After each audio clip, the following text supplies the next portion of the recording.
আগামীতে যেন শুধু ওই 14 দল বাদ দিয়ে আমরা যারা মাজলুম আছি এই মানুষগুলো যেন রাষ্ট্রের দায়িত্ব পায়, আর কোরআন আর হাদিস দিয়ে বাংলাদেশের 56,000 বর্গ মাইল চলে। কারা কারা রাজি আছেন দেখি? লিল্লাহি তাকবীর।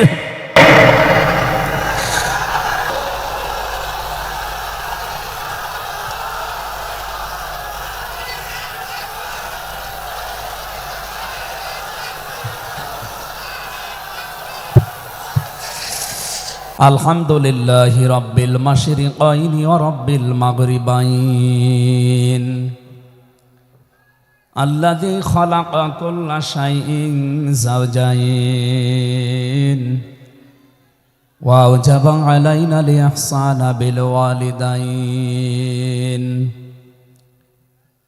ওয়া নাশহাদু আল্লা ইলাহা ইল্লাল্লাহু ওয়াহদাহু লা শারীকা লাহু وأشهد أن محمدًا عبده ورسوله سيد الكونين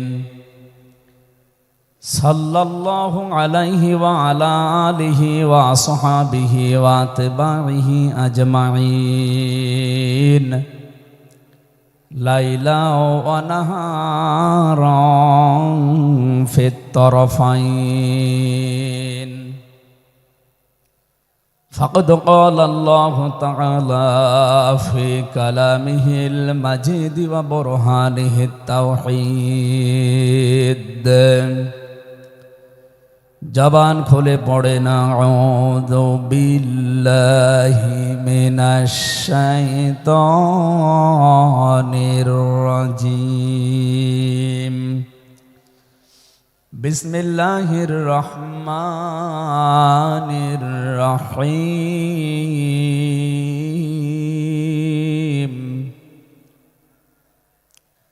মুহাম্মাদুর রাসূলুল্লাহ ওয়াল্লাযীনা মাআহু আশিদ্দাউ আলাল কুফফারি রুহামাউ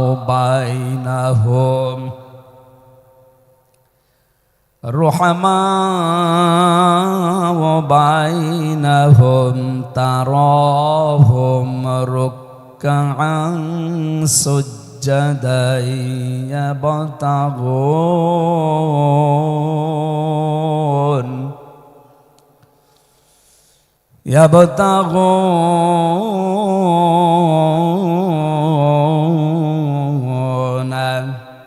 فضلا من الله ورضوانا سيماهم في وجوههم من أثر السجود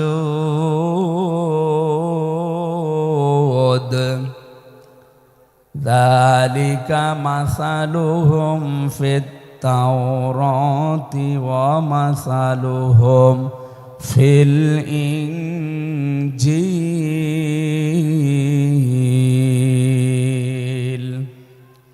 صدقت يا ربنا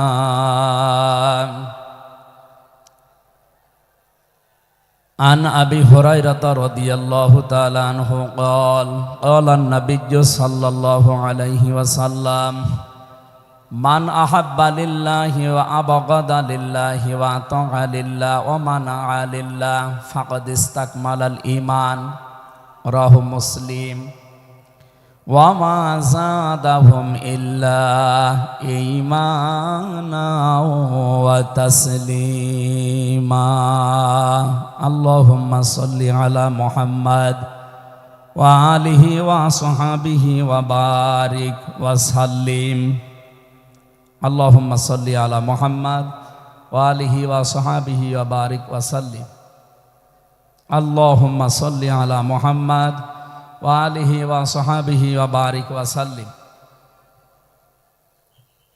আলহামদুলিল্লাহ বাংলাদেশের ঐতিহ্যবাহী জেলা যশোর আদ্দিন সকিনা মেডিকেল কলেজ প্রাঙ্গণে পুলের হাট যশোর 3 দিন ব্যাপী ঐতিহাসিক তাফসিরুল কোরআন মাহফিলের দ্বিতীয় রজনীর স্বনামধন্য সভাপতি অতদান্তলের তৃতীয় সন্তান, ইসলামিক চিন্তাবিদ, চিকিৎসাবিদ মরহুম শেখ আকিজউদ্দিন, তার বড় সন্তান আলহাজ ডাক্তার শেখ মহিউদ্দিন, আতালাল্লাহু উমরাহু ওয়া বারাকাল্লাহু ফি হায়াতি, বলেন আমিন। এ মাহফিলে এতক্ষণ যিনি কথা বললেন ইসলামিক চিন্তাবিদ, মুফাসসিরে কোরআন ছোট ভাই মাওলানা রফিকুল ইসলাম মাদানী দামাত বারকাতুহুমুল আলিয়া। আগামীকাল যিনি আসবেন বিশ্বনন্দিত মুফাসসিরে কোরআন, ইসলামিক চিন্তাবিদ, বাংলাদেশের কৃতি সন্তান ডক্টর মিজানুর রহমান আজহারি দামাত বারকাতুহুমুল আলিয়া। আগামীকাল আসবেন আলেমদের মাথার তাজ, ইসলামিক চিন্তাবিদ, মুফাসসিরে কোরআন জনাব শাইখ আহমদুল্লাহ, আতালাল্লাহু উমরাহু ওয়া বারাকাল্লাহু ফি হায়াতি, সকলে বলেন আমিন। গতকাল এখানে যিনি আলোচনা রেখেছেন শাইখুল হাদিস ইবনে শাইখুল হাদিস, আমার কারাগারের সাথী, ইসলামিক চিন্তাবিদ, শিক্ষাবিদ, মুফাসসিরে কোরআন আল্লামা মামুনুল হক হাফিজাহুল্লাহ। গতকাল আলোচনা রেখেছেন শ্রদ্ধাভাজন বড় ভাই মুফাসসিরে কোরআন আব্দুল হাই মোহাম্মদ সাইফুল্লাহ, আতালাল্লাহু উমরাহু ওয়া বারাকাল্লাহু ফি হায়াতি, সকলে বলেন আমিন। মঞ্চের ডানে বামে যারা আছেন সম্মানিত ব্যক্তিবর্গ, সামনে বসা মুসলমান ভাইরা, পর্দার আড়ালের সম্মানিতা মা এবং বোনেরা, প্রশাসনের ভাইরা, প্রাণ প্রিয় যশোরবাসী, আমি প্রথমে দোয়া করছি মহান রব্বুল ইজ্জাত আল জালালের দরবারে মরহুম শেখ আকিজউদ্দিন, তার একজন সন্তান এ দুনিয়া থেকে বিদায় নিয়েছে। এ মাহফিল যিনি এককভাবে বাস্তবায়ন করতেন খুলনা বেজের ডাঙ্গার ময়দানে, উনি কয়েক বছর আমাদের ভেতরে নেই,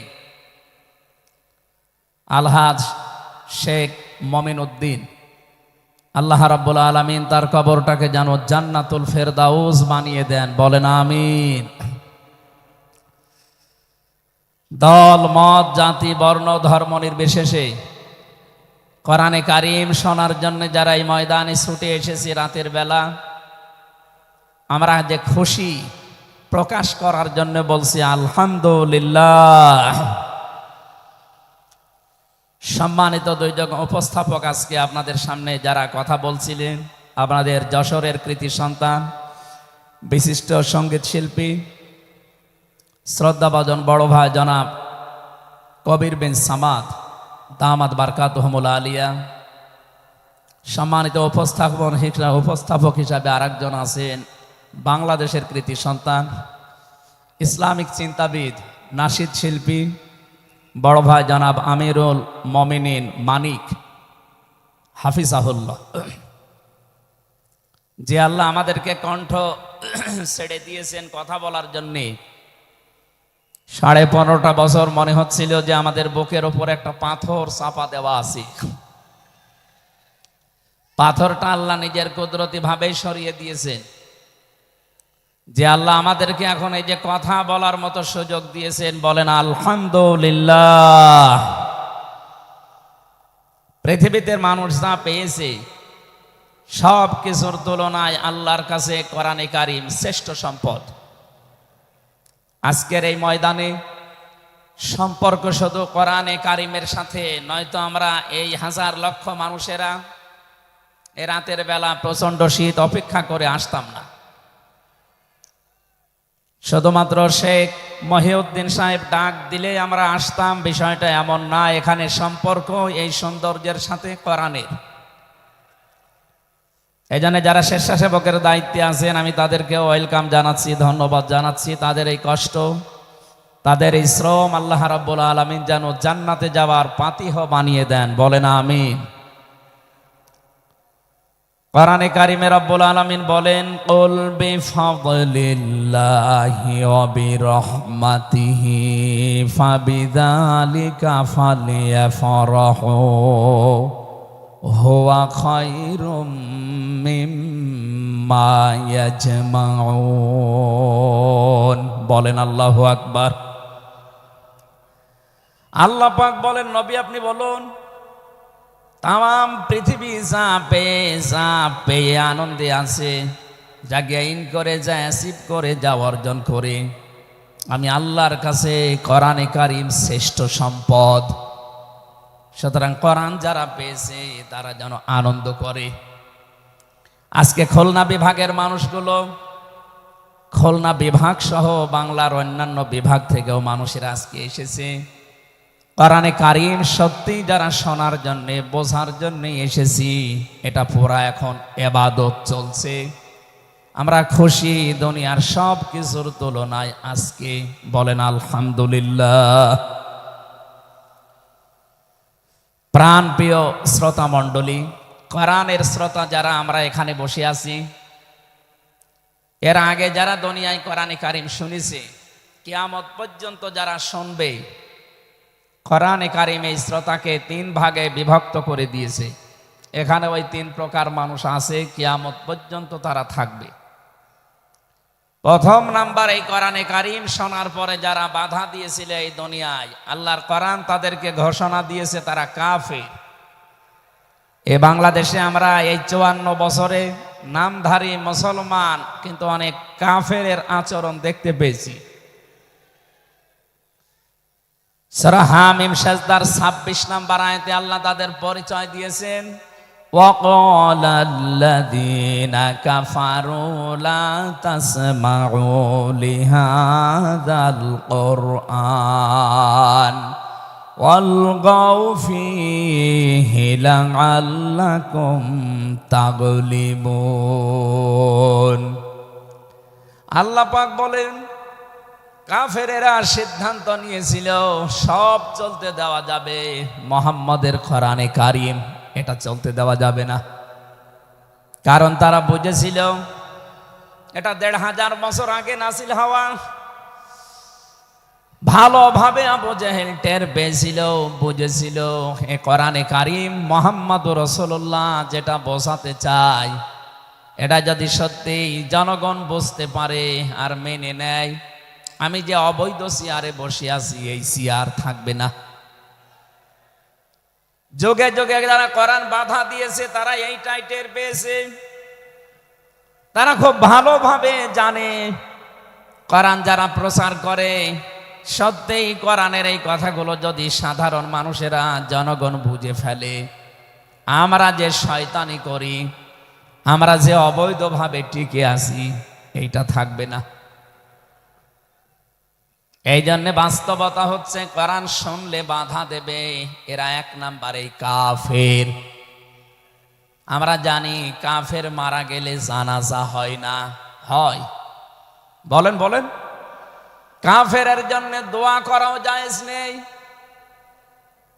আল্লাহ রাব্বুল আলামিন বলেন, মা কানা লিন-নাবিয়্যি ওয়াল্লাযীনা আমানু আইয়াস্তাগফিরু লিল মুশরিকিন ওয়ালাউ কানু উলি কুরবা মিন বা'দি মা তাবায়্যানা লাহুম আন্নাহুম আসহাবুল জাহিম। সূরা তাওবা 113 নম্বর আয়াতে আল্লাহ জানিয়েছেন, হযরত ইব্রাহিম আলাইহিস সালাম সম্পর্কে যদি আয়াতটা নাযিল হওয়া, তাম দুনিয়ার মানুষকে উদ্দেশ্য করা আয়াত দিয়ে, হে নবী, কোন নবীর জন্য, কোন ইমানদারের জন্য এটা জায়েজ না, শোভনীয় না, উচিত না যে কোনো মুশরিক মারা গেলে তার জন্য আল্লাহর কাছে সে ক্ষমা চাবে, ইস্তিগফার করবে। ওয়ালাউ কানু লি কুরবা, আল্লাহ পাক বলেন যদিও এটা নিজের নিকট আত্মীয় হয়, মা তাবায়্যানা লাহুম আন্নাহুম আসহাবুল জাহিম, যার প্রতি এটা প্রমাণ হয়ে গেছে যে লোকটা জাহান্নামে যাবে, যার কাজকর্ম, যার ঈমান আমল আকীদা দেখে টের পাওয়া যায়, এইরকম মানুষের জন্য কোনো ঈমানদার না কোনো নবীর জন্যও দোয়া করা, ইস্তেগফার করা জায়েজ নেই। বলেন নাউজুবিল্লাহ।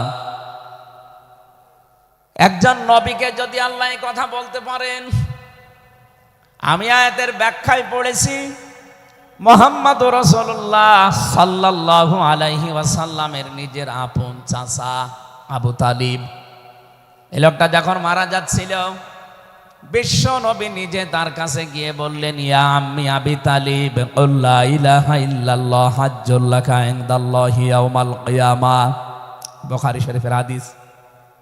ডাক দিয়ে বললেন, হে চাচা, জোরে বলা লাগবে না, আওয়াজগুলো শুধু আমার কানের কাছে মুখটা নিয়ে আস্তে করে আপনি বলেন, লা ইলাহা ইল্লাল্লাহ, জোরে লা ইলাহা ইল্লাল্লাহ, লা ইলাহা ইল্লাল্লাহ, লা ইলাহা ইল্লাল্লাহ মুহাম্মাদুর রাসূলুল্লাহ। আপনি শুধু আল্লাহর একাত্মবাদের স্বীকৃতি দেন আমার কানের কাছে, রিসালাতের ঘোষণাটা দেওয়া লাগবে না, শুধু আল্লাহর ঘোষণাটা আমার কানের কাছে শোনান। কিয়ামতের দিন আমি আপনার জন্য আল্লাহর দরবারে ঝগড়া করে জান্নাতে নিয়ে যাব। পাশে যারা দাঁড়িয়েছিল তাদের কারণে লোকটা পড়তে পারে নাই। নবীজির মন খারাপ হয়ে গেল। সঙ্গে সঙ্গে সূরা কাসাসের 56 নাম্বার আয়াত নিয়ে ফেরেশতা জিবরাইল হাজির হয়ে গেছে। ইন্নাকা লা তাহদি মান আহবাবতা ওয়ালাকিন্নাল্লাহা ইয়াহদি মাইয়াশা ওয়া হুয়া আ'লামু বিল মুহতাদিন। আল্লাহ পাক বলেন, হে নবী, আপনি যাকে ভালোবাসেন, যাকে পছন্দ করেন, যাকে মনে করবেন আপনি হেদায়েত দেবেন না, আপনি পারবেন না, কারণ হেদায়েত আমি আল্লাহ আপনার হাতে দেইনি। হেদায়েত আমি আল্লাহ নিজের হাতে রেখে দিয়েছি। আমি আল্লাহ যাকে ইচ্ছা তাকে এটা দান করি, আর আমি আপনার চাইতে ভালো জানি যে হেদায়েত পাবে কে। জেলখানার ভেতরে 3টা বছর আল্লামা মামুনুল হক হাফিজাহুল্লাহ, আমরা দুইজন এক জায়গায় ছিলাম। সকালে এবং দুপুরের খাবার আমরা এক জায়গায় খেতাম। মাঝে মাঝে আমারে বলতেন যে, হামজা, বাইরে যদি আল্লাহ নিয়ে যায় কোনোদিন কাফেরের জানাজায় যাব না, পড়াবো না। আমারে বারবার জিজ্ঞাসা করেছি, ভাই আপনি কাফের পান কোথায়? বাংলাদেশে তো সেরকম কাফের আমরা দেখি না। উনি আয়াতটা আমাকে শুনিয়ে বলেছিলেন, কাফের তো তারা যারা আল্লাহর কোরআনে বাধা দেয়। সুতরাং এই দেশে যারা কোরআনে বাধা দেবে, সে ডাইরেক্ট হোক ইনডাইরেক্ট হোক, সূরা হামিম সেজদার 26 নম্বর আয়াতের দলিল অনুযায়ী লোকটা কাফের। কাফেরের জানাজা পড়া কিন্তু হারাম। আমার মনে হয় এখন দেশের অবস্থা যা, আমরা যদি এই সিদ্ধান্তে উপনীত হতে পারি যে কাফেরের জানাজা বন্ধ হয়ে যাবে, আগামীতে কোরআনে কারিম বাধা দেওয়ার মতো সাহস অনেকেই করবে না। কোরআনে কারিমের শ্রোতা 1 নম্বরে পেলাম যারা কাফের। এ 15.5 বছর থেকে শুরু করে 54 বছর আমরা যা দেখলাম, অনেকেই কিন্তু ডাইরেক্ট ইনডাইরেক্ট বাধা দিয়েছেন। এখনো যদি ওইরকম মানুষ থাকেন এই দেশে, আপনি তাওবা করবেন, আপনি সংশোধিত হয়ে যাবেন। আর যেহেতু এখন সংস্কার চলছে, আপনি নিজেকেও সংস্কার করে নেবেন। কোরআনের শ্রোতা হিসাবে আমরা 2 নম্বরে পেয়েছি তাদের নাম। আল্লাহ রাব্বুল আলামিন বলেন, ওয়াইদা কিলা লাহুম তাআলাউ ইলা মা আনজালাল্লাহু ওয়া ইলার রাসূলি রাআইতাল মুনাফিকিনা ইয়াসুদ ইয়াসুদ্দুনা আনকা সুদুদা। সূরা নিসার 61 নম্বর আয়াতে আছে, হে নবী, মানুষদেরকে আপনি যখন বলবেন আসো আল্লাহর বিধানের দিকে আসো, রাসূলের জীবনের দিকে আসো, আপনি দেখতে পাবেন অনেক মানুষ শুনতেও আসবে কোরআন, আপনার কথাও শুনতে আসবে, কিন্তু যখন দেখবে যে এগুলো কোরআনের সাথে আমাদের জীবনের মিল নেই, রাসূলের এই আদর্শের দিকে ডাকে, এগুলোর সাথে বাস্তবতা আমাদের মেলে না, রাআইতাল মুনাফিকিনা ইয়াসুদ্দুনা আনকা সুদুদা, আপনি দেখতে পাবেন ও মানুষগুলো আস্তে করে আপনার কাছ থেকে পেছন ফিরে কেটে পড়ছে। বলেন নাউজুবিল্লাহ। সুতরাং কোরআন শুনতে এসে যেগুলো যাদের জীবনে মিলবে না, এই মানুষগুলো যদি মন খারাপ করে, রাগ করে, যে কোনো কায়দায় চলে যেতে চান, আপনি মনে করবেন মুনাফিকের জার আপনার ভেতরে আছে। আল্লাহ আমাদের হেফাজত করুন, বলেন আমিন। 3 নাম্বার শ্রোতার বর্ণনা পেয়েছি সূরা আনফালের 2 নাম্বার আয়াতে। আল্লাহ পাক বলেন, ইন্নামাল মুমিনুনা আল্লাযীনা ইযা যুকিরাল্লাহু ওয়াজিলাত কুলুবুহুম ওয়া ইযা তুলিয়াত আলাইহিম আয়াতুহু যাদাতুহুম ঈমানা ওয়া আলা রাব্বিহিম ইয়াতাওয়াক্কালুন। চিৎকার করে বলেন আল্লাহু আকবার। আল্লাহ পাক বলেন, আমার দৃষ্টিতে তো কোরআনের শ্রোতা আসল এবং মুমিন তারা, যাদের সামনে আমার নাম উচ্চারণ হলে তাদের অন্তরাত্মা কেঁপে ওঠে, আমার আয়াতগুলো তাদের সামনে তেলাওয়াত হলে এ মানুষগুলোর ঈমান ভেতরে যা আছে এটা আরো বেড়ে যায়। এখানে যাদাতুহুম ঈমান আর ব্যাখ্যায় আমি দেখেছি, শরীরের পশমগুলো দেখবেন আপনি হঠাৎ খাড়া হয়ে যাবে, বাম স্তনের 2 আঙ্গুল নিচে একটা গোস্তের টুকরা আছে, ওটা কাঁপবে, কাঁপাকাঁপি করবে, একটা অনির্বচন শোক আপনি আলাদা অনুভব করবেন। এই 3টা যদি এখন আমাদের ভেতরে তৈরি হয়, আলা রাব্বিহিম ইয়াতাওয়াক্কালুন, বাড়ি যাওয়ার আগে এই সিদ্ধান্ত নিয়ে যাওয়া যাবে যে আল্লাহ ছাড়া আর কারো উপরে আমরা ভরসা করি না। বলেন সুবহানাল্লাহ। এই 3টা আয়াত দিয়ে আমি বোঝাতে চেয়েছি কাফের কারা, মুনাফিক কারা, আল্লাহর দৃষ্টিতে মুমিন কারা। 3 নাম্বার এই তরিকায় যদি আমরা এই 3টি গুণ অর্জন করতে পারি, আজকে আল্লাহর কথাগুলো শুনলে আপনার ভেতরে কাঁপ ধরবে। 2 নাম্বারে আল্লাহর আয়াত তেলাওয়াত হবে, যখন বুঝতে পারবেন যে কি বলে, ওয়াইদা সামিউ মা উনজিলা ইলার রাসূলি তারা আয়ুনাহুম তাফিদু মিনাদ দামি মিম্মা আরাফু মিনাল হক ইয়াকুলুনা রব্বানা আমান্না ফাকতুবনা মা'আশ শাহিদিন। সূরা মায়েদা 7 নাম্বার পারার 1 নাম্বার পৃষ্ঠার 1 নাম্বার লাইনের 83 নাম্বার আয়াতে আছে। তাফসিরে ফি জিলালিল কোরআন থেকে শোনাচ্ছি, রব্বুল আলামিন বলেন, নবী আপনি যখন ওদের সামনে পড়বেন, আমার এই আয়াতগুলো যখন ওরা মন দিয়ে শুনবে, অনুধাবন করতে পারবে, উপলব্ধি করার যোগ্যতা যাদের আছে, আপনি দেখবেন ওদের চোখ দিয়ে মনের অজান্তেই পানি পড়ছে। এজন্য অ্যাক্টিভ হন আরো, কারণ কোরআন শোনার 2টা নিয়ম আল্লাহ দিয়েছেন, ফাসতামিউ লাহু ওয়া আনসিতু। শুধু শোনা না, তাহলে সামিয়া দিতেন। আল্লাহ ফাসতামিউ দিয়েছেন, এজন্য মনোযোগ সহকারে শুনতে হবে।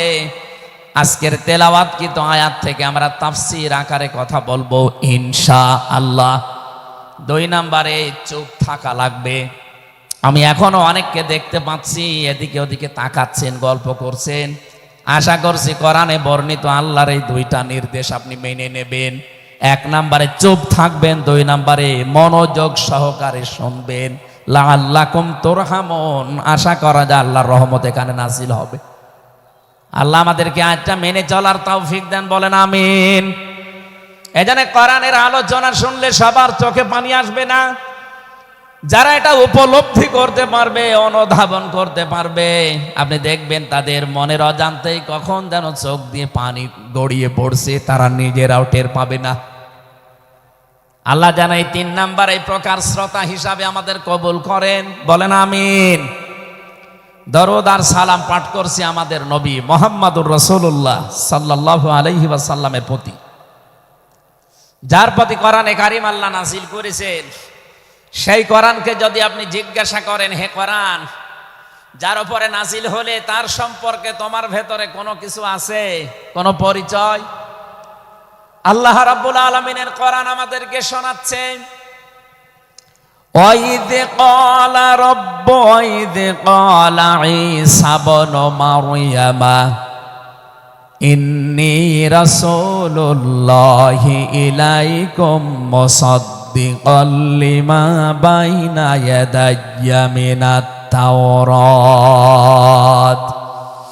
আয়াতের শেষের দিকে আল্লাহ ইসমুহু আহমাদ এই শব্দ দিয়ে জানিয়েছেন, হযরত ঈসা আলাইহিস সালাম তিনি জানিয়ে গিয়েছেন এই পৃথিবীতে আমার পরে একজন নবী আসবে যার নাম হবে আহমদ।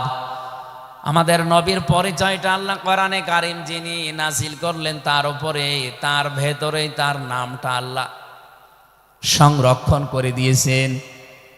প্রশ্ন আসতে পারে, এক একজনের তো বহু নাম আমরা দেখি, হে কোরআন তোমার ভেতরে কি মুহাম্মদুর রাসূলুল্লাহ সাল্লাল্লাহু আলাইহি ওয়াসাল্লাম এই নাম তোমার ভেতরে আল্লাহ কি তার সম্পর্কে দিয়েছেন নাকি?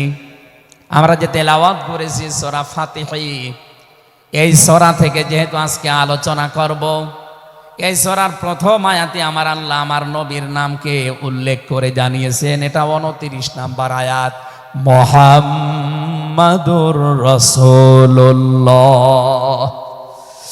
সূরা ফাতিহার 29 নাম্বার আয়াতটা আমরা পড়েছি 4 ভাগের 1 ভাগ।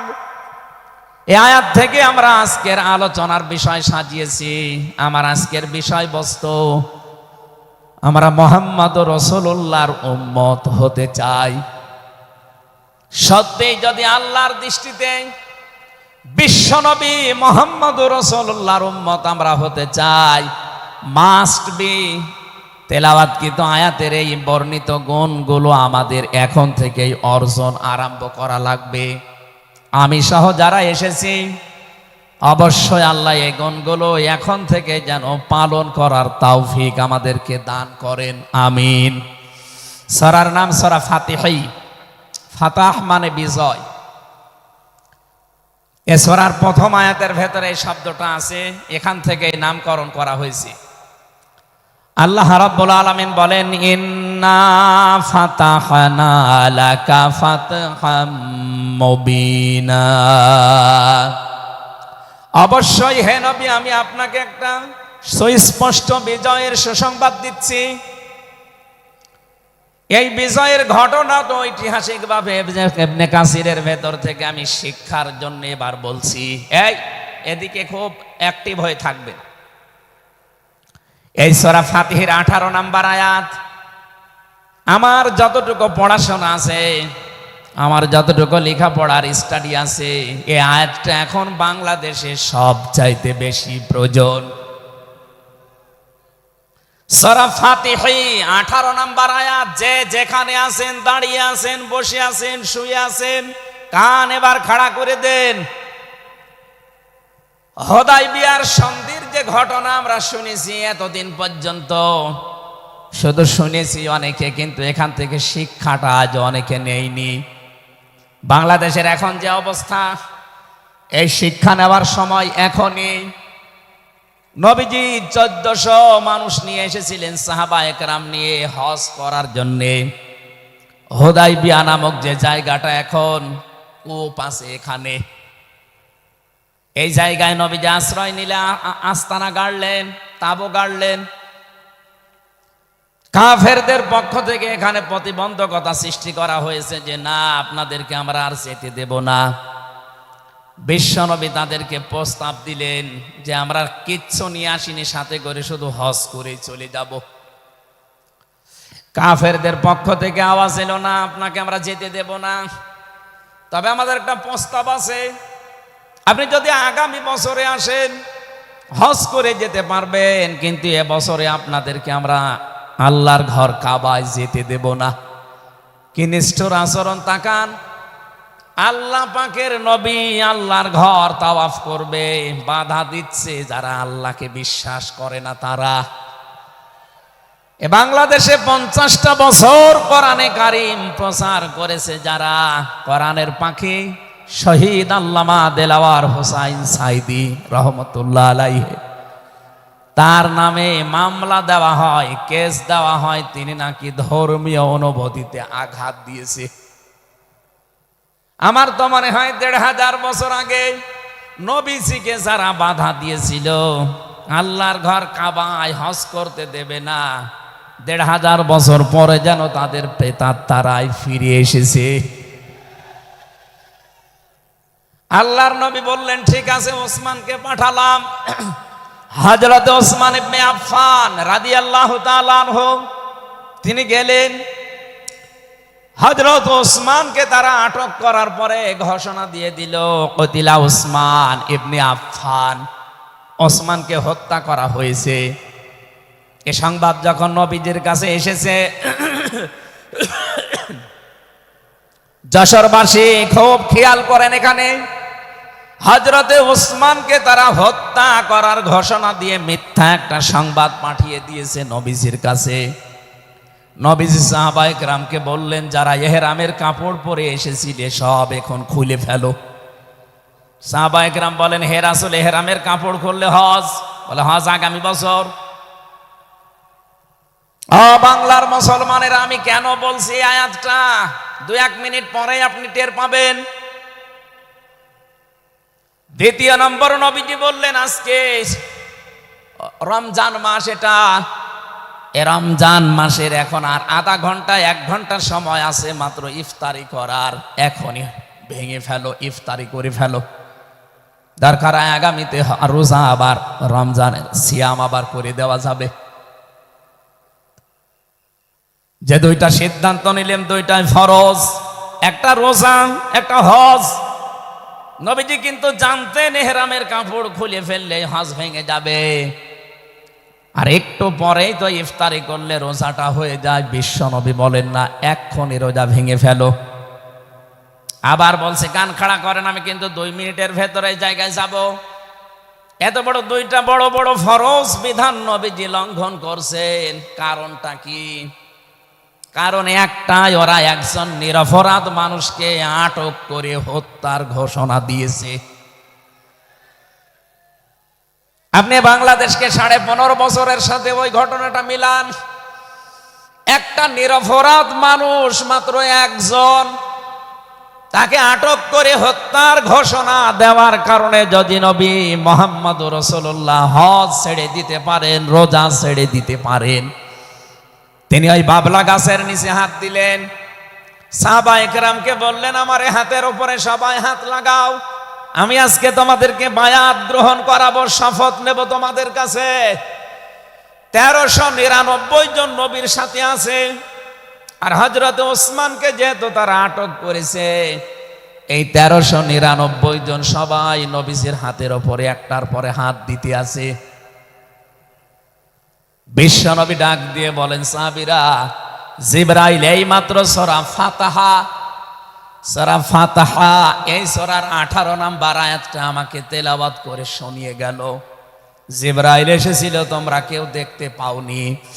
জিবরাইল আয়াতটা শুনিয়েছে, লাকাদ রাদিয়াল্লাহু আনিল মুমিনিনা ইয ইউবাইউনাকা তাহতাশ শাজারাতি ফাআলিমা মা ফি কুলুবিহিম ফানজালাস সাকিনাতা আলাইহিম ওয়া আসাবাহুম ফাতহান করিবা। খুব খেয়াল করেন, সেই সময় পর্যন্ত আমি চলে এসেছি। নবীজি নিজের বাম হাতটা সাহাবায়ে কেরামদের উপরে রেখে বললেন, সাহাবীরা, আজকের এই বায়াতের উপরে, শপথের উপরে আল্লাহ পাক নিজেই জানিয়েছেন যে তিনি রাজি হয়ে গেছেন।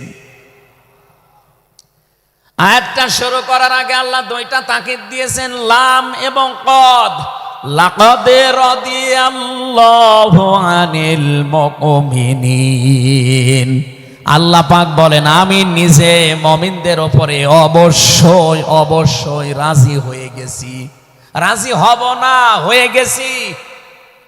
তাহতা সাজারতি, এই গাছের নিচে আপনার হাতের উপরে যারা হাত দিয়ে আজকে শপথ বাক্য পাঠ করছে যে ওসমান হত্যার বদলা না নিয়ে কেউ মদিনায় ফেরত যাবে না, আমি আল্লাহ তাদের মনের খবর যেহেতু জানি, ফালিমা মাফি কুলুবিহিম, তারা যে শপথ নিচ্ছে এটা কিন্তু লোক দেখানোর জন্য না, এটা মন থেকেই। ফানসালাস সাকিনাতা আলাইহিম, তাদের উপরে আমি আল্লাহর প্রশান্তি নাযিল হয়ে গেছে অলরেডি। ওয়াসাবাহুম ফাতাহান করিবা, তাদেরকে আমি আসন্ন একটা বিজয়ের সুসংবাদ দিচ্ছি। সুতরাং এই বায়াতের রিদওয়ানের উপরে যেহেতু সবাই হাত দিয়েছে, ওসমানের হাতটা এখানে নেই, হে নবী আপনার বাম হাতটা উপরে তুলে ধরেন, এইটাই আমি ওসমানের হাত হিসাবে মেনে নিলাম। তার মানে 1400 মানুষের উপরে আমি আল্লাহ অলরেডি রাজি হয়ে গেছি। আমার মুসলমান ভাইরা, এবার আমি খেয়াল করার জন্য আর একবার বলছি, এইটা বলার জন্য আমি এতক্ষণ ঘুরছিলাম। একটা নিরপরাধ মানুষকে ওরা মিথ্যা তথ্য ছড়িয়েছে যে আটক করা হয়েছে, মেরে ফেলা হয়েছে, হত্যা করা হয়েছে। নবীজি একজন মানুষের জীবনের বদলা নেওয়ার জন্য 1400 মানুষকে তিনি বায়াত করাচ্ছেন, শপথ বাক্য পাঠ করাচ্ছেন। একটু খেয়াল করেন তো, একজন মানুষের জীবনের জন্য জীবন দিতে প্রস্তুত 1399 জন, আর নবী সহ। এমন বাক্য তিনি পাঠ করিয়েছেন, এমন শপথ নিয়েছেন যে আল্লাহ অলরেডি রাজি হয়ে আয়াত নাজিল করছেন।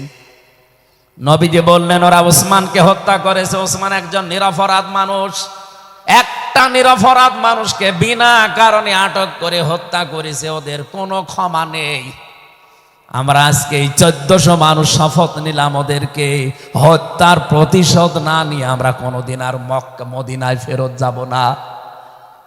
আমার তো মনে হচ্ছে বাংলাদেশে এখনো বহু মানুষ বিনা কারণে যাদেরকে হত্যা করা হয়েছে, নিরপরাধ মানুষগুলোকে ফাঁসির কাস্টে ঝোলানো হয়েছে, কত মানুষকে মৃত্যুর দিকে ঠেলে দিয়েছে। এখনো জিন্দা শহীদ জনাব এটিএম আজহারুল ইসলাম এখনো জেলখানায় পচতেছে। বানানো বিচার ব্যবস্থা, বানানো বিচারপতি, নিজেদের উকিল, নিজেদের পিপি, নিজেদের সাক্ষী, নিজেদের রায় সব দিয়ে একটা মানুষকে আর 17 বছর আপনি আটক করে রেখেছেন। আমার তো মনে হয় এখন সময়ের দাবি। সূরা ফাতিহা থেকে যেহেতু তাফসীর শুনছেন, আজ এই বাংলার 18 কোটি জনগণের উপরে যদি আল্লাহ পাক খুশি হতে চান, এই নিরপরাধ মানুষগুলোকে জেলখানা থেকে মুক্ত করা লাগবে।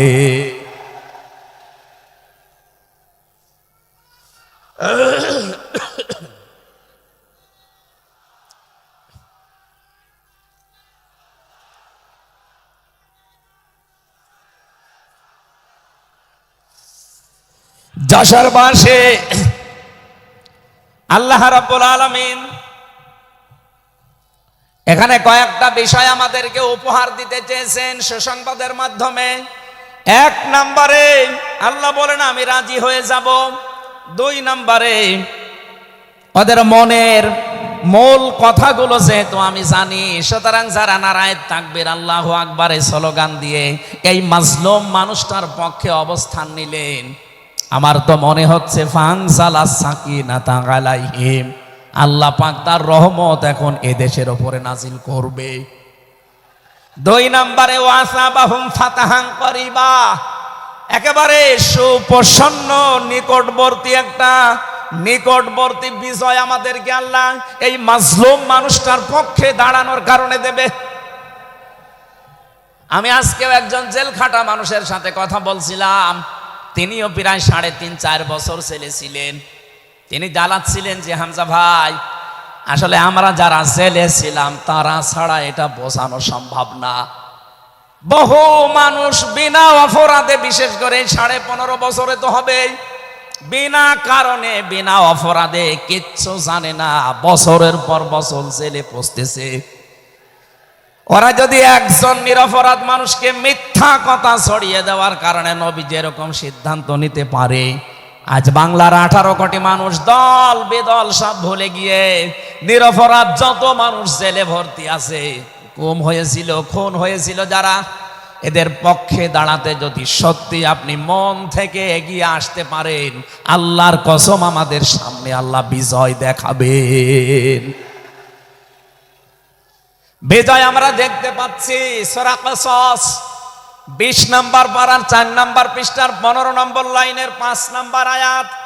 বাড়িতে যে আয়াতটা তাফসীর দেখবেন, আল্লাহ রাব্বুল আলামিন বলেন, নুরিদু আন্নামুন্না আলাল্লাযীনা ইসতাদঈফু ফিল আরদ ওয়া নাজআলাহুম আইম্মাতাও ওয়া নাজআলাহুমুল ওয়ারিসিন। আমি আল্লাহ একটা ইচ্ছা করলাম, হাজার হাজার বছর আগে হে নবী, এই পৃথিবীর ময়দানে ফেরাউন নামে একটা লোক ছিল। রাষ্ট্রীয় ক্ষমতায় থাকার কারণে ওই দেশে বিভিন্ন দলে বিদলে বিভক্ত করে মানুষকে রেখেছিল, আর একটা দলকে সে টার্গেট নিয়ে কোণঠাসা করে, ছোট করে, হীন করে রেখেছিল। সেই দলটা ছিল মুসা নবীর দল। আমি আল্লাহ একটা ইচ্ছা করলাম, জমিনের উপরে যাদেরকে দুর্বল করে রেখেছে ফেরাউন, এই দুর্বল দলের উপরে আমি আল্লাহ মনন করব। মনন মানে অনুগ্রহ করা, দয়া করা। আমি আল্লাহ দয়া করব তাদের উপরে, মনন করব। এই কারণ আমি তাদেরকে জমিনের শাসন ক্ষমতায় বসাতে চাই, জমিনের উত্তরাধিকারী তাদেরকে বানিয়ে দিতে চাই। অনুমাক্কিনা লাহুম ফিল আরদ, জমিনের উপরে তাদেরকে আমি ক্ষমতায় বসাবো, এটা আমি আল্লাহর ইচ্ছা। বলেন তো, আল্লাহ যদি কোনো ইচ্ছা করে ওটা রদ করার কেউ আছে? আরো জোরে বলেন, আছে? সুতরাং এই আয়াত দিয়ে আমি যেহেতু 100 ভাগে আয়াতটা বিশ্বাস করি, হাজার হাজার বছর আগে ফেরাউনের এই জীবনের সাথে, কাহিনীর সাথে, তাফসিরের সাথে আমি বাংলাদেশে আয়াতটা মিলিয়েছি। দেখতে পেয়েছি 2024 সালের 5 আগস্টের পরে একটা দলের সাথে আয়াতটা মিলে যাচ্ছে। আপনি যাই মনে করেন এইটাই বাস্তব। এই 54 বছরে ভুয়া ধোয়া তুলে, ভুয়া চেতনার নাম দিয়ে যাদেরকে কোণঠাসা করে রেখেছিলেন জনগণের কাছ থেকে, আল্লাহ যেন হঠাৎ করে মানুষের মনের ভেতরে তাদের প্রতি পরিবর্তন এনে দিয়েছেন। আল্লাহ পাক যেন এই মানুষগুলোকে একটা মনন করেছেন, একটা দয়া দেখিয়েছেন। ওয়ানাজআলাহুম আইম্মাতান, জমিনের ইমাম তাদেরকে যেন আল্লাহ দিনের পর দিন বানিয়ে দিচ্ছে। তাদের আচার ব্যবহার, তাদের চরিত্র, তাদের ব্যবহার, তাদের মাধুর্যতা, তাদের যে ইখলাস, এগুলো দেখছে আমার আল্লাহ দিনের পরে দিন জমিনের ইমাম তাদেরকে আল্লাহ বানাচ্ছেন। ওয়ানাজআলাহুমুল ওয়ারিসিন, আয়াতের শেষের কথা, আল্লাহ তাদেরকে জমিনের ওয়ারিস বানিয়ে দেবেন।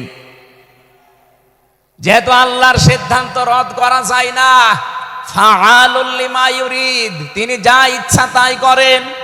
ইন্নামা আমরুহু ইযা আরাদা শাইআন আইয়াকুলা লাহু কুন ফায়াকুন। আল্লাহ পাক বলেন, আমি যদি কোনো ইচ্ছা করি শুধু বলি কোন, সঙ্গে সঙ্গে ফায়াকুন হয়ে যায়। কোরআনের উপর আমার 100 ভাগ বিশ্বাস নিয়ে কথা বলছি আমি। এই আয়াতগুলো মাস্ট বি আমার আল্লাহ বাংলাদেশে দেখাবে। বলেন আমিন, আরো জোরে বলেন আমিন।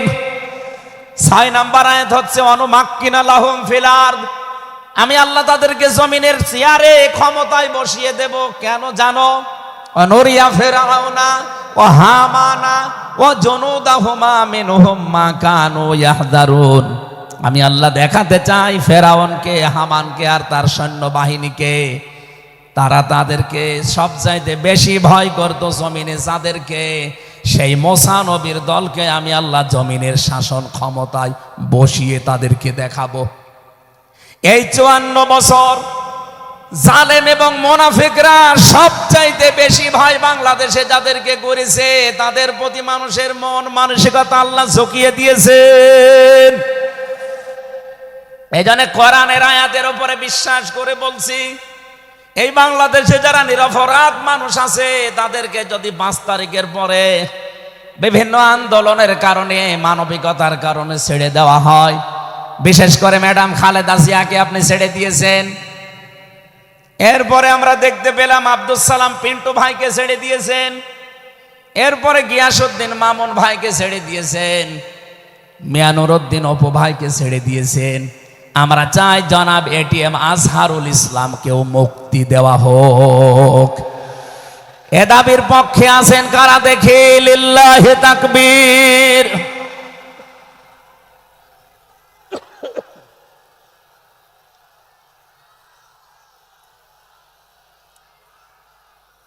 আলহামদুলিল্লাহ। ভাই আমি আয়াতটা পড়লাম এই জন্যে, 1500 বছর আগে একটা নিরপরাধ মানুষের পক্ষে দাঁড়ানোর কারণে যদি আল্লাহ এতগুলো সুসংবাদ দিতে পারে, সাকিনা নাজিল করা, সুপ্রসন্ন একেবারে নিকটবর্তী বিজয় দেওয়া, আমরা যদি আজ নিরপরাধ মানুষগুলো যারা আজ জুলুমের শিকার হয়ে 15.5 বছর 17 বছর মানবেতর জীবন যাপন করছে, আমি তো 3 বছর তার ভুক্তভোগী। 3টা বছর আমাদেরকে ফাঁসির কন্ডেম সেলের ভেতরে 24 ঘন্টা লক আপ দিয়ে রাখতেন। কি করেছিলাম আমরা? আজকে এই যে মাহফিলের 6 জন আলেমের ভেতরে আমরা 3 জনই এক জায়গায় ছিলাম জেলখানায়, আর বাকি 3 জনের ভেতরে একজন তো বাইরের দেশে, আর 2 জন আব্দুল হাই সাইফুল্লাহ, শাইখ আহমদুল্লাহ, 2 জন মজলুম। তাদেরকেও কোরআনের কথায় দেশে 15.5 বছর আপনারা বলতে দেননি। এজন্য আমি আয়াত থেকে যেটা শিক্ষা দিতে চাই, কাটছাট কথা বলছি।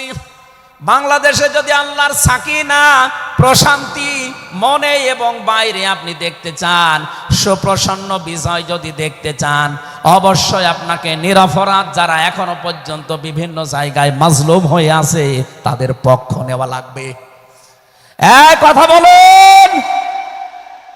আল্লাহ আজকে আমাদের জীবনে 100% মেনে চলার তৌফিক দেন, বলেন আমিন। এই সূরা ফাতিহা থেকে আমরা পড়েছি 29 নম্বর আয়াত।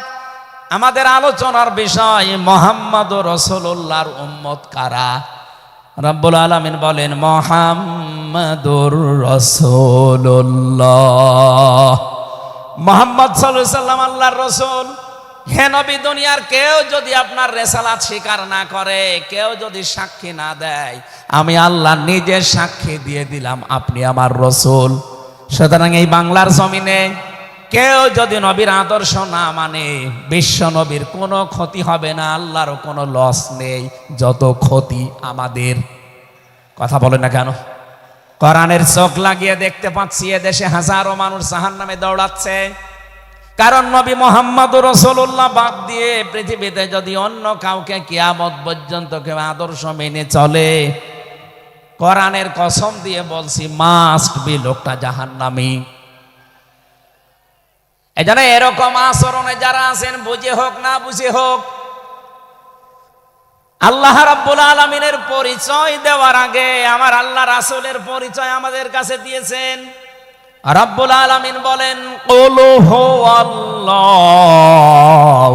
আহাদ আল্লাহুস সামাদ লাম ইয়ালিদ ওয়া লাম ইউলাদ ওয়া লাম ইয়াকুল লাহু কুফুয়ান আহাদ। এখানে আল্লাহর একাত্মবাদের শিক্ষা দেওয়া হচ্ছে। আল্লাহ পাক বলেন হে নবী আপনি বলুন, অথচ শোনানো হচ্ছে যার কথা, তার কথা তো আগে বলার দরকার ছিল। এখানে আগে রিসালাতের ঘোষণাটা দেওয়া হয়েছে, কুল হে নবী আপনি বলুন। ও বাংলার মুসলমানেরা, ফেরাউনের জীবনী পড়ে আমি দেখেছি সে কিন্তু আল্লাহর একাত্মবাদের ঘোষণা দিয়েছিল, কিন্তু রিসালাতের ঘোষণা দেয়নি, এজন্য লোকটা ঈমান পায়নি। বাংলাদেশে বহু মানুষকে আমরা দেখতে পাচ্ছি আল্লাহর কথা বললেও বলেন আমরা কি নামাজ পড়ি না, রোজা রাখি না, আমি কি হজ করি না, দান সাদকা করি না, এগুলো সব আল্লাহর বিধান। এগুলোর পাশাপাশি আল্লাহর প্রেরিত পুরুষ যিনি আমাদের এই জামানায়, আল্লাহর প্রেরিত পুরুষ যিনি কিয়ামত পর্যন্ত, তার নাম মুহাম্মাদুর রাসূলুল্লাহ। জ্ঞানী মানুষ যারা বসে আছেন এক কথায় তারা বুঝবেন আমি জানি। আজ বিশ্ব নবীর আদর্শ বাদ দিয়ে আপনি কার আদর্শ মানেন আপনার বিবেকের কাছে প্রশ্ন করেন। এটা রাজনীতি মনে করে কেউ যদি চলে যান আপনার কপালে আগুন লাগবে, আপনারও মরণ হবে ফেরাউনের মতো। আল্লাহকে মেনেছিল কিন্তু রেসালাত মানে নাই। এদেশে আজ অনেকেই আল্লাহর কথা বললে নামাজ পড়ে, রোজা রাখে, হজ করে আসে, দান সাদকা করে। আরে ভাই এগুলো সবই আল্লাহর বিধান। আপনি আল্লাহকে মানেন কিন্তু তার প্রেরিত পুরুষ এই জামানায় যিনি কিয়ামত পর্যন্ত তার নাম মুহাম্মাদুর, আবার জোরে বলেন মুহাম্মাদুর রাসূলুল্লাহ। এতক্ষণ পর্যন্ত যা বললাম আমি আশা করছি আপনি বুঝেছেন। বিশ্ব নবী বাদ দিয়ে অন্য কারো আদর্শ এই জমিনে মানা যাবে না। মানলে আপনি বুঝে মানেন, আর না বুঝে মানেন আপনি জাহান্নামী।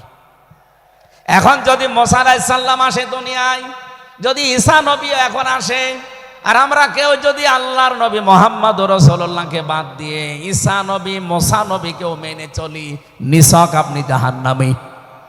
এটা রেকর্ড হচ্ছে, সারা দুনিয়ায় যাবে। সূরা আলে ইমরানের ৮০ নম্বর আয়াত।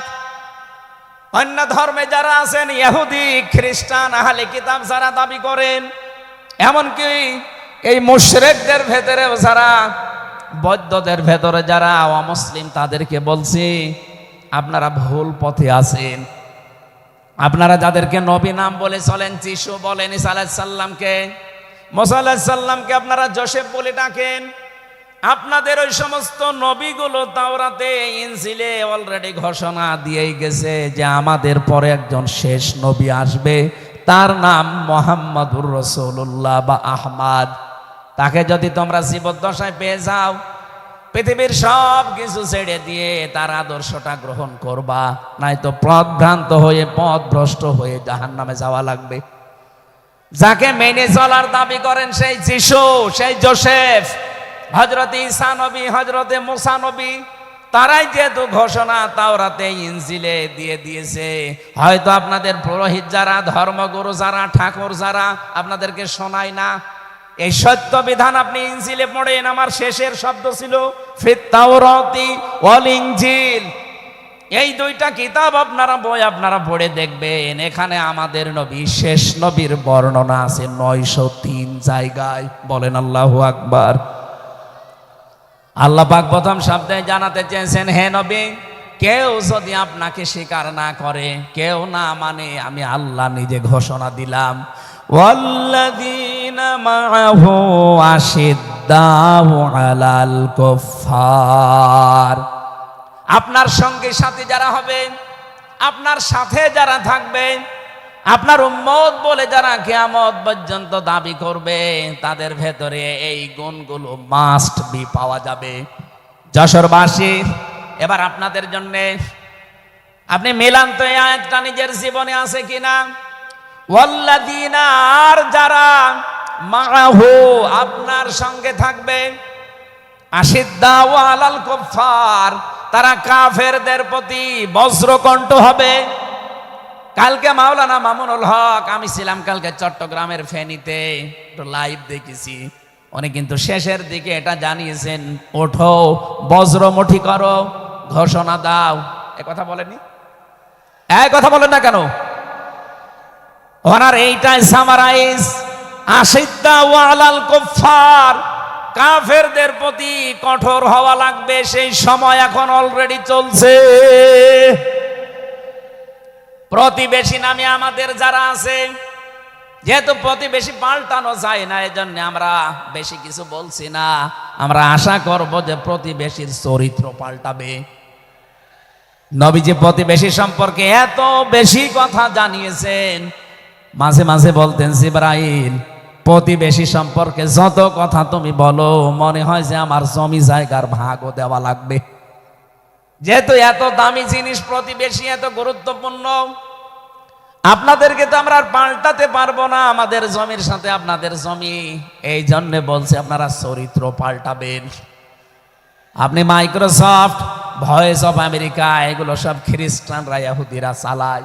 তারা আজ তামাম দুনিয়ার 257টা রাষ্ট্রে কিন্তু অলরেডি জানিয়ে দিয়েছে বিশ্বের সবচাইতে বেশি মিথ্যা কথা বলা হয় ভারতে। পৃথিবীর 257টা রাষ্ট্রের ভেতরে সবচাইতে বেশি সংখ্যালঘুরা নিরাপত্তার সহিত বাস করে বাংলাদেশে। অথচ এই দুইটা এতদিন 54 বছর আমরা স্বাধীন হয়েছি, 54টা বছরে আমাদের পেছনে এই মিথ্যা দুইটা তথ্যই প্রতিবেশীরা ছড়িয়েছে। সারা দুনিয়ার মোড়লদেরকে বলতো যে বাংলাদেশে সংখ্যালঘু নির্যাতন হয়। এদেশের গোবিন্দ পরামানিক, কুমার কি সেন যেন কয়েকজন মিলে তারা বিবৃতি অলরেডি মাঝে মাঝাই দিচ্ছে যে আগস্টের 5 তারিখের পর থেকে বাংলাদেশে আমরা সবচাইতে বেশি নিরাপত্তায় আছি সংখ্যালঘুরা। এখনো তো কোরআনে কারিম এই দেশে কায়েম হয়নি। আমি কোরআনের এই অনুষ্ঠান থেকে আপনাদেরকে গ্যারান্টি দিতে পারি, আল্লাহর কসম, কোরআনে কারিম যদি এদেশের রাষ্ট্রীয় ক্ষমতায় চলে আসে, বাংলাদেশের সবচাইতে বেশি নিরাপদে থাকবে সংখ্যালঘুরা। একজন মুসলমানের মাথায় যদি কেউ আঘাত করে একটা গুনাহ হবে, একটা অমুসলিমের গায়ে যদি কেউ আঘাত করে ডবল গুনাহ হবে। বাংলার মুসলমানেরা অনেকে মনে করেন যে এটা মনে হয় নতুন হাদিস। না, আপনি একজন মুসলমানকে আপনি মারলেন, আপনার নিজের ভাই, সে আল মুসলিম ও আখুল মুসলিম, কিন্তু অমুসলিম আপনার ভাই, এ কথা কোরআনেও নেই, হাদিসেও নেই। কে কথা বলেন এখন? তিনটা বিষয় যদি কারো ভেতরে পান, সে যেই হোক। 1 নম্বরে কেউ যদি আমার কেবলাকে কেবলা মনে করে, ফাহুয়া আখি, সে আমার ভাই। 2 নম্বরে আমার জবাই করা জিনিস যদি সে খেতে চায়, ফাহুয়া আখি, সে আমার ভাই। 3 নম্বরে সে যদি আমার মতো নামাজ পড়ে, সে আমার ভাই। সুতরাং এই 3টা বিষয় সামনে রেখে আমরা এই দেশে যারা আছি, মতের হয়তো মিল নেই, দলের হয়তো নামের মিল নেই, কিন্তু এই 3টা বিষয় যারা মানবেন, আমার মতো নামাজ পড়বেন, আমার কাবাকে কাবা মনে করবেন, আমার জবাইকে তো ব্যস্ত আপনিও খাবেন, এটা যেই হোক, এই দেশে আমরা সবাই তাকে ভাই ভাই ভাই মনে করি। কথা বলেন ঠিক কিনা?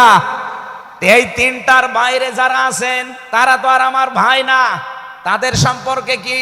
তারা আমার এই দেশের আমানাত। 1 নম্বরে এই সংখ্যালঘু যারা আছে, হিন্দু হোক, খ্রিস্টান হোক, বৌদ্ধ হোক, মুশরিক হোক, যাই হোক, যারা আছে তাদের ওপর যদি আপনি অত্যাচার করেন, তাদের মন্দির ভাঙেন, তাদের দেবতাকে গালি দেন, তাদের মাথায় বাড়ি দেন, চাঁদাবাজি করেন, 1 নম্বরে জুলুমের গুনাহ হবে, 2 নম্বরে আমানতের খেয়ানতের গুনাহ হবে। এই জন্য আমরা সাবধান থাকি। আগস্টের 5 তারিখের পরে আমরা অনেকের চরিত্র একটু ওলট পালট দেখতে পাচ্ছি। আশা করছি আপনি থামবেন, নয়তো কিন্তু বদনাম হয়ে যাচ্ছে। আপনি গোয়েন্দা বিভাগের খোঁজ রাখেন, তারা কিন্তু সব নখদর্পণে রেখেছে, কে কি করছে এটা সব তারা দেখছে। এই জন্য আমরা এমন কোনো আচরণ না করি আপনার নিজের ভুলের কারণে নিজের পায়ে আবার কোড়াল লেগে যায়। তারা সব দেখতে পাচ্ছে এই 4.5 মাসে কারা মানবতার জন্য কাজ করে, কারা দেশের জন্য কাজ করে, কারা এই 2780 জন মানুষ হাসপাতালের বেডে কাতরাচ্ছে, এদের কাছে কারা গেছে সব খোঁজ তাদের কাছে আছে। 2732 জন মানুষ হত্যা হয়েছে একজনের নির্দেশে। এতগুলো শহীদ পরিবারের পাশে কারা কারা দাঁড়াচ্ছে সব তাদের কিন্তু ডকুমেন্ট আছে। এই জন্য আপনি মনে করছেন আমি ডুবে ডুবে জল খাবো, ঘোলা পানিতে মাছ শিকার করব, কেউ কিছু টের পাবে না, কখনো না। সব তাদের আয়ত্তের ভেতরে আছে। এই জন্য এমন কাজ করা দরকার আমাদের, আগামীতে যেন শুধু ওই 14 দল বাদ দিয়ে আমরা যারা মজলুম আছি, এই মানুষগুলো যেন রাষ্ট্রের দায়িত্ব পায়, আর কোরআন আর হাদিস দিয়ে বাংলাদেশের 56,000 বর্গ মাইল চলে। কারা কারা রাজি আছেন দেখে? লিল্লাহি তাকবীর।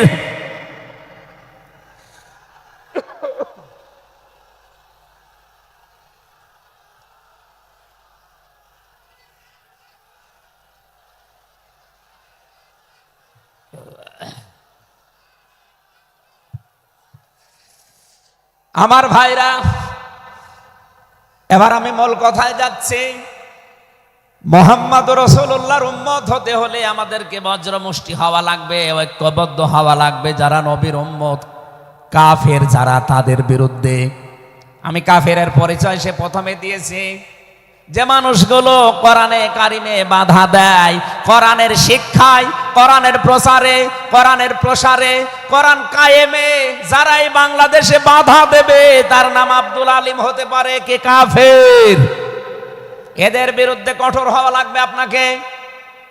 আমি আবার বোঝার জন্য বলছি, নাম হয়তো আপনার আল্লাহর নাম আপনি নিয়েছেন আব্দুল আলিম, আব্দুল খালেক, কিন্তু আপনার কাজ যদি কোরআন প্রচারে বাধা দেওয়া হয়, ডাইরেক্ট ইনডাইরেক্ট, অবশ্যই আপনি বুঝতে পেরেছেন আমি কি বলছি। আপনি কিন্তু আর সাধারণ মানুষ নেই, আপনি মুনাফিকও নেই, আপনি মুসলমানও নেই, আপনি কাফের হয়ে গেছেন। আল্লাহ আমাদের হেফাজত করুন, বলেন আমিন।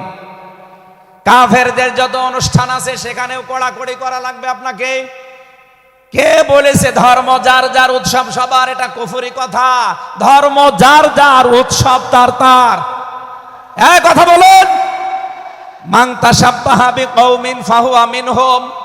যার সাথে যার সাদৃশ্য মিলবে, সে আচার ব্যবহারে, ধর্মীয় রীতিনীতিতে কিয়ামতের দিন তার সাথে থাকা লাগবে।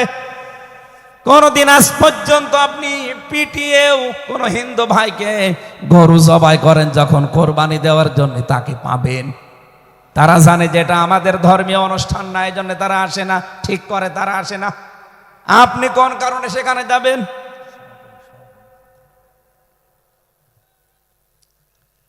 রোহামা ও বাইনাহুম। দ্বিতীয় নম্বরে আমরা পেয়েছি নিজেদের ভেতরে মহব্বত, ভালোবাসা, সম্প্রীতি, মায়া, মমতা, এটা নিজেদের ভেতরে বাড়ানো লাগবে। আপনি নবীর উম্মত হতে চান, অথচ এটা নিজেদের ভেতরে আরো দূরত্ব তৈরি করেন না। এটা নিজেদের ভেতরে আরো স্যাক্রিফাইস করে হোক, ডাকাডাকি করে হোক, নিজেদের ভেতরে এটা তৈরি করা লাগবে আরো বেশি। তার অহমরুকাং সজ্জাদা। হে নবী, আপনার উম্মত যারা, আপনার সাথে যারা আছে, তাদেরকে দেখতে পাবেন আল্লাহর সন্তুষ্টি এবং অনুগ্রহ তালাশ করার জন্যে তারা রুকু এবং সেজদাকারী অবস্থায় তাদের দেখতে পাবেন। নবীর উম্মত যারা এসেছেন, অন্য ধর্মের লোকদেরকে বাদ দিলাম, বিশ্ব নবীর উম্মত যারা এখানে বসে আছেন, আমাদের উচিত হবে যতদিন আজরাইল না আসে, ফরজ নামাজ আমরা কোনোদিন ছেড়ে দেব না। আরো জোরে বলেন। আল্লাহ যেন এটা মেনে চলার তৌফিক দেন আমাদের একেবারে জীবনের শেষ দিন পর্যন্ত। 2 নম্বরে, ফরজ নামাজের সময়টুকু যেভাবেই হোক বের করে আপনি আদায় করেন। সুন্নত নফল ওইগুলো যদি পড়তে না পারেন পরবর্তীতে পড়বেন, কিন্তু ফরজ নামাজ কেউ ছেড়ে দিয়ে সে আল্লাহর আয়ত্ত থেকে বের হয়ে যায়। বলেন নাউজুবিল্লাহ। সাহাবায়ে কেরাম আল্লাহর দরবারে যে 7টা কারণে কবুল হয়েছিলেন, তার ভেতরে 1 নাম্বার কারণ ছিল এই মানুষগুলো আল্লাহর বিধান সামনে পেলে পৃথিবী ভুলে যেতেন। আব্দুল্লাহ আনসারী রাদিয়াল্লাহু তাআলা আনহুর জীবনী পড়েছি। এই লোকটা আল্লাহর বিধান সেজদাকে সামনে রাখতে গিয়ে নিজের স্ত্রীকে এক কাপড়ে গর্তের ভেতরে বসিয়ে রেখেছিল, নিজের ছেলেকে শিকল দিয়ে বেঁধে রেখেছিল, তারপরও আল্লাহর বিধান সেজদা সে ভুলে যায় নাই। আমাদের এরকম কঠিন পরিস্থিতি এখন হয়তো আসেনি, তারপরও আমরা অনেকে বিনা কারণে ফরজ নামাজ ছেড়ে দেই। আমি নামাজের কথা মুসলমানদের কাছে সচরাচর বলতে চাই না, কারণ একজন মুসলমান আর একজন কাফেরের ভেতরে পার্থক্য নামাজ। নামাজ যদি কেউ না পড়ে সে মুসলমান থাকে কি করে? সুতরাং আজান হওয়ার পরে মুসলমান যাবে মসজিদে নামাজ আদায় করতে, মানুষ টের পাবে যে লোকটা মুসলমান।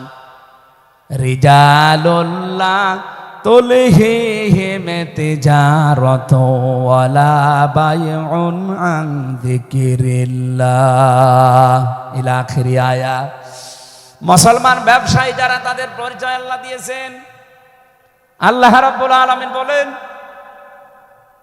এই পৃথিবীর ময়দানে যারা মুসলমান ব্যবসায়ী, আজান হওয়ার সঙ্গে সঙ্গে ব্যবসা প্রতিষ্ঠান বন্ধ করে দিয়ে তারা সেজদায় দৌড়াবে। ইয়াবতাগুনা ফাদলাম মিনাল্লাহি ওয়া রিদওয়ানা। এখানে আল্লাহ 2টা শব্দ ব্যবহার করেছেন। আল্লাহর ফজল যদি কেউ চায় তাহলে অবশ্যই তাকে মসজিদে যাওয়া লাগবে। আল্লাহুম্মা ইন্নী আসআলুকা মিন ফাদলিকা, ফজলের জন্য জমিনে আল্লাহ পাঠিয়েছেন আমাদেরকে, আর রহমতের জন্য তার ঘর মসজিদে পাঠিয়েছেন। এজন্য আল্লাহর রহমতের জন্য 5 বার আল্লাহর ঘরে আমাদেরকে যাওয়ার নির্দেশ দিয়েছেন আল্লাহ।